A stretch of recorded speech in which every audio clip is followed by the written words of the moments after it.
My name is Lindsay Hall, and I'm a librarian with DCPS. Today, we're going to be talking about visual literacy. So we're going to talk about visual literacy, review a process to help complete a portion of the DC history packet for weeks 4 through 5 for 11th and 12th grade, and point out how you can explore more on your own. Visual literacy is used in many fields and as a result has many definitions, but from the perspective of the library, visual literacy is basically the ability to construct meaning from images. Think of it as reading images in the way we might read a book. Like authors, artists use images to make an argument, to evoke an emotion, or to convey facts about people, events, data, or maybe even literary themes, things that shape society and us as individuals. A visually literate person is able to identify an image, step back, and critically think about that image. Maybe ask some questions like, what am I looking at? Where is it? What is the story behind this image? And then use that information to draw a conclusion. Understanding and communicating with images is a valuable 21st century skill.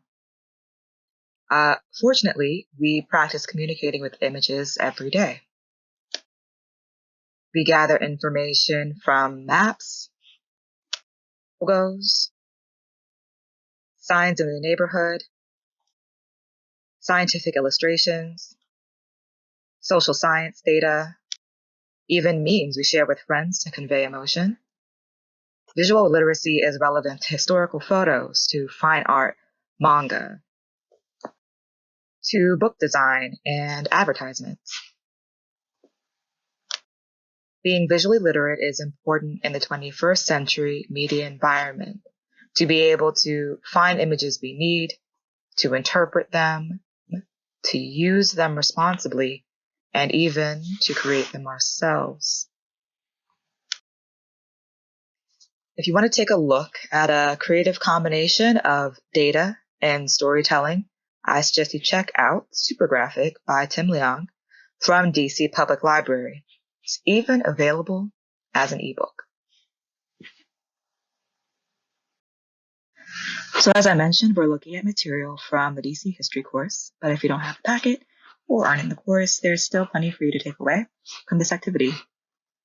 It's an assignment. There are 3 images in a text.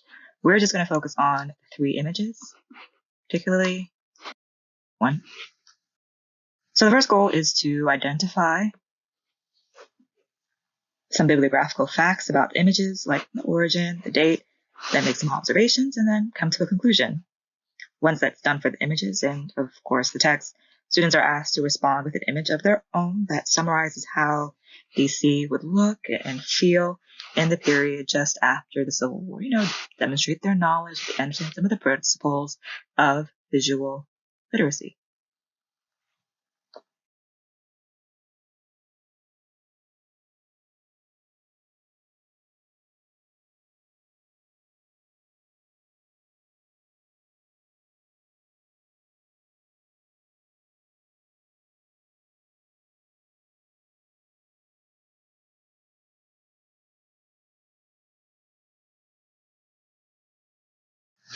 So what we're going to do is we're going to leap into the picture.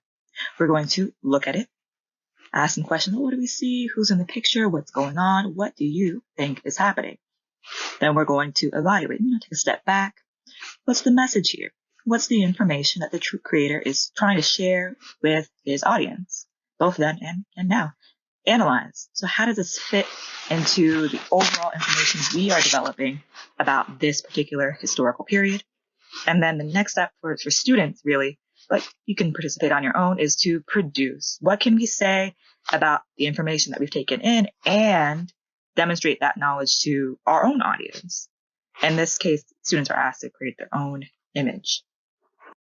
So what we have is a fantastic image here one of my favorite kinds, political cartoon. That is important whenever you're doing anything to like this around visual literacy, is to identify exactly what you're looking at.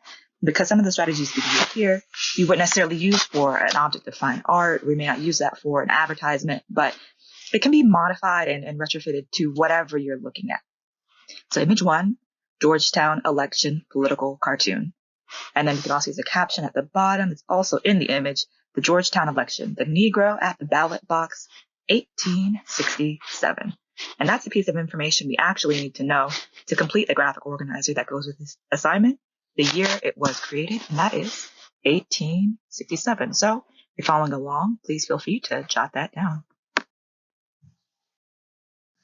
So political cartoons are really information dense, and they're some of my favorite tools to use to understand a historical era. So with that, let's take a closer look, the first step, at this picture. So some questions we can start with. Well, what are we looking at? Where are we? Where is it? What or who is in the picture? What is happening? And what is the possible meaning behind this image? Now, sometimes it helps to look at this from corner to corner or from quadrant to quadrant. If you fold it into 4, we're going to take that step next. Ask yourself to look at the composition as a whole. What's in the foreground or closer to you, the viewer? What's in the background or further away? What's the composition? Who is where in relation to each other on the image? But if you break the image into 4, you can try to catch as much detail as possible. If you look in the first section, you'll see a fairly angry-looking man clutching a roll of paper to his chest.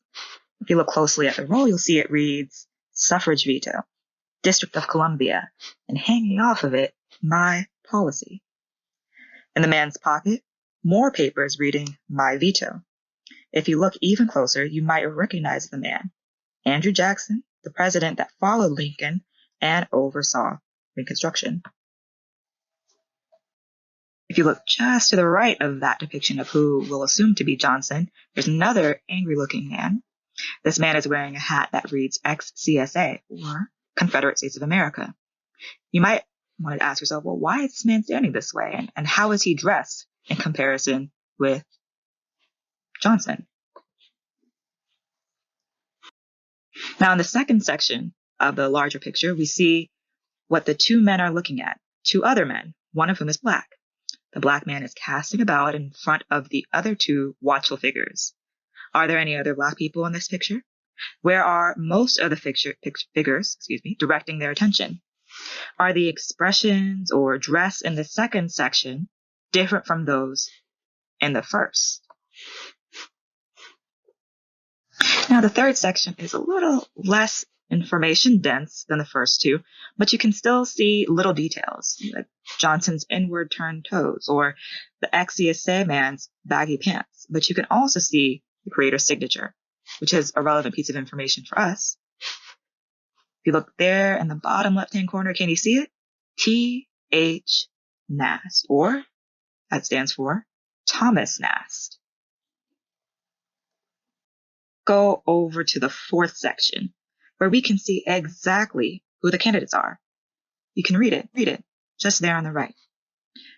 The Republican mayor, Welch, and the white man's ticket for mayor, Addison. If you look, the voter is publicly casting his ballot for the Republican candidate. So with all that information, what can we reasonably claim Thomas Nast is telling the audience, us, about the Georgetown election in 1867? Now, this part does require a little bit of background knowledge. For instance, Jackson is visibly upset by the black man voting. He's holding papers reading My Vote and Suffrage Veto, suffrage meaning the right to vote in elections. And you can see tucked in his pocket, Jackson has some pocket vetoes as well. Johnson and the ex-CSA soldier are visibly close together. And the black citizen is casting his vote for the Republican candidate. We should mention here that Johnson was a Democrat and Lincoln the Republican. There's a lot of shift in the party system at that time. So let's analyze. And to do that, we should also bring in that overarching question. Did Washington, D.C. need to be reconstructed after the Civil War? So to analyze, we want to think about how does this image fit into the larger historical era? So in 1867, we know that this image was published about 2 years after the end of the Civil War. Seems clear that Nast wants the audience to see how Johnson's policy undermined the expansion of suffrage and how, moreover, Black male voters continued to exercise their vote in spite of this. We can also visualize the continued influence of the Confederate states during Reconstruction and sort of imagine the Black voters' fluctuating access to the ballot. And some of these points that we've covered already, I've highlighted here to answer some of the supporting questions we have for question 3 on day 7. Examining is a great way to spur further inquiry. So what can we say about the information that we've taken in? As you go forward, students will be asked to create their own image in response to all of the images that are included with this section.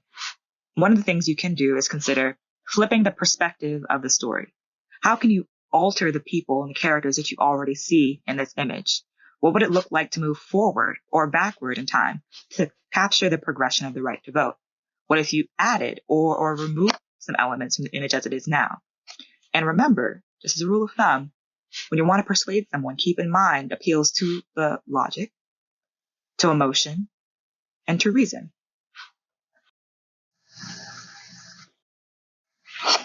While we've gathered information here, there are so many other ways we can build off what we've gathered, use these terms to further learning. What else did Nast have to say about politics? Was Addison real mayor of DC? What else did Johnson do with the CSA and those pocket vetoes? Looking, examining, analyzing, these are all great launching pads for inquiry.